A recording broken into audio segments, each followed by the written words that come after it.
There is a quiet assumption baked into society, one so common that it often goes unquestioned, that family members are automatically entitled to access to your time, access to your space, access to your life. We are taught that refusing this access is cruel, immature, or disrespectful. But what happens when family has never behaved like family at all? What happens when a person who shares blood with someone you love has spent years acting not as a protector, but as a saboteur? This is not a story about a door being closed. It is a story about boundaries forged under pressure. About a young man who learned early that love sometimes requires defense, not openness. And about a decision that forces us to confront an uncomfortable question. Is refusing entry an act of cruelty or an act of survival? Our protagonist is 19 years old. He and his girlfriend have been together for almost 5 years, having started dating at 15. This was not a casual fling or a brief teenage romance. This was a relationship that survived formative years, identity changes, and the fragile transition from adolescence into adulthood. They now live together in his apartment, a space that represents independence, effort, and the first fragile sense of autonomy. But this relationship did not grow in peace. From the very beginning, it existed under siege from one constant force: his girlfriend's mother. For years, she actively worked to prevent them from seeing each other. She forbade contact outright, forcing her daughter to lie about where she was going, just so the couple could spend time together. Their relationship did not develop openly. It developed covertly, under pressure, shaped by secrecy and fear. That alone changes a relationship.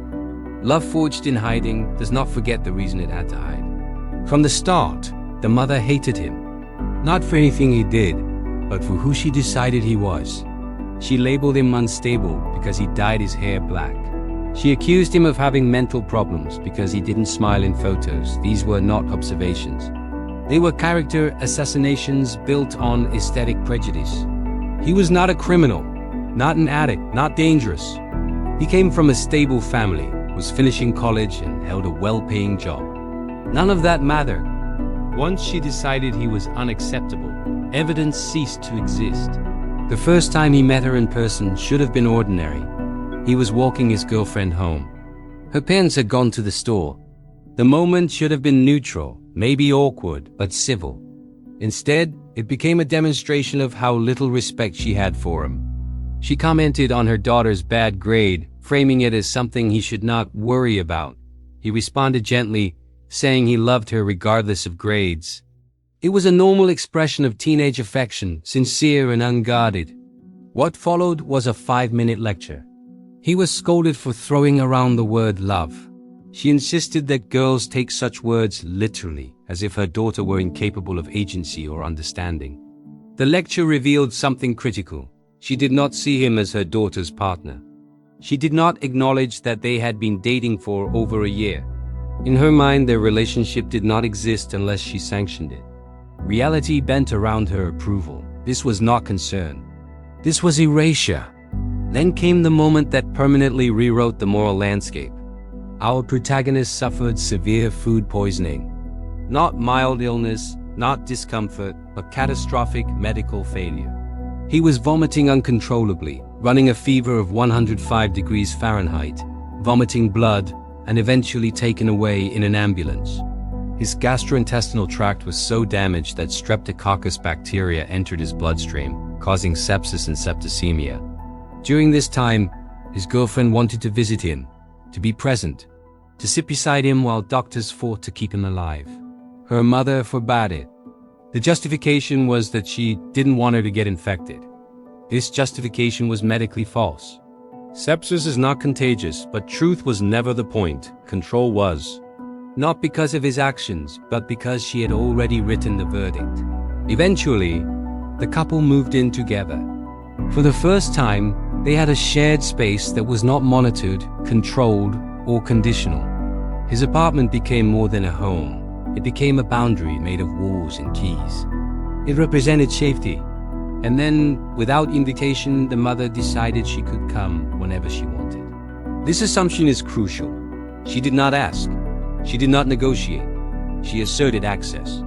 And that is when our protagonist drew a line. He told her clearly, that he did not want her in his apartment, that she was not welcome there. This was not said casually. It was said after years of sabotage, hostility, and harm. The reaction was predictable. His girlfriend was offended. She called him an asshole. This is where the case becomes complicated. Because while the mother's behavior is objectively harmful, the girlfriend is caught in the middle. She cannot choose her parents. She has lived under her mother's control her entire life. What feels like protection to her partner may feel like rejection to her, but discomfort does not automatically equal injustice. Our protagonist did not ban his girlfriend's mother out of spite. He did it because history had proven that allowing her access meant inviting hostility into his home. He did not forbid contact. He did not demand estrangement. He simply refused entry into his personal space. The question becomes, is a shared relationship enough to override personal boundaries? The accusation that he is an asshole rests on an assumption that all parents are owed respect regardless of behavior. This assumption collapses under scrutiny. Respect is not automatic. It is built and maintained. A person who attempts to sabotage a relationship, insults a partner's mental health without cause, and prevents their child from visiting a dying loved one forfeits moral authority. Calling him an asshole reframes his self-protection as aggression. It minimizes years of harm and reframes his refusal as the problem, rather than the behavior that necessitated it. This is how abusive dynamics persist. The person who draws a boundary is labeled cruel, while the person who caused the boundary remains unexamined. A home is not a public forum. It is not a neutral zone. It is an extension of the self. Allowing someone into your home is an act of trust. Our protagonist does not trust this woman, and with reason. Trust, once broken repeatedly, does not regenerate on demand. The right to deny access to one's home is foundational. It does not require justification. But here, justification exists in abundance. This is not about revenge. It is about refusing to expose oneself to ongoing harm. Some might argue that refusing entry escalates conflict, that compromise is necessary for long-term peace. Others may argue that the girlfriend deserves to host her mother in her own living space. But this apartment belongs to him, and even in shared spaces, consent matters. Peace built on the erasure of one partner's trauma is not peace. It is surrender. After reviewing the evidence, the AI jury reaches a clear verdict. Asshole, but justified. The refusal itself is harsh. It is absolute. But it did not emerge from pettiness. It emerged from years of provocation, cruelty, and demonstrated harm. The true moral failure lies with the mother, whose behavior made this boundary necessary, and with the dynamic that continues to excuse her actions. Sometimes being labeled the asshole is the cost of protecting yourself, and that cost, in this case, was earned through survival. Not every closed door is an act of hatred. Some are acts of healing. Some are the final line between peace and chaos. Our protagonist did not slam the door on family. He closed it on harm. And sometimes that is the only way forward. Now the judgment passes to you. Was this boundary cruel or overdue? Declare your verdict below.